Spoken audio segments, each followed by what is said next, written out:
Sveiki, aš dirbtinio intelekto programa vardu Turbo Švara. Šiame video pasidalinsiu naudingais patarimais. Norint prailginti minkštų baldų tarnavimo laiką, po išvalymo dėrėtų paisyti šiuos paprastus patarimus. Pirmiausiai atkreipkite dėmesį į tai, ar ant baldo nepatenka tiesioginių saulės spindulių. Jei patenka, pasistengkite tai kuo įmanoma labiau sumažinti.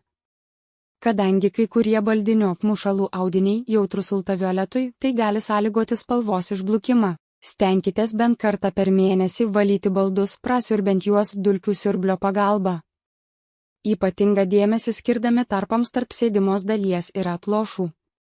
Prasiurbus baldą taip pat galite jį nušluostyti, naudojant drėgną rankšluostį. Jeigu kartais taip nutiktų, jog kažkas išsipylė ant baldo, nelaukite, kol skystis susigers į vidų.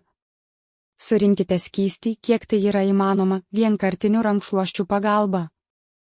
Ir ekstra atveju saugiai pavalykite dėmę, naudojant drėgnas servetėles.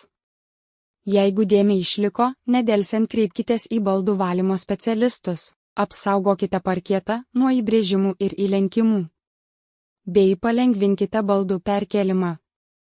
Šiam sprendimui gali puikiai pasitarnauti apsauginiai klijuojami baldų kojelių lipdukai. Jie ne tik apsaugo grindys nuo įbrėžimų, bet ir suteikia galimybę stumdyti baldus nesukeliant triukšmo. Stenkitės nenaudoti baldo miegojimui, jeigu jis tam nėra skirtas. Kadangi tokio intensyvaus naudojimo pasekoje gali atsirasti pragulos ir įdubimai. Jeigu taip jau nutiko, kreipkitės į baldų restauravimo ir atnaujinimo profesionalus.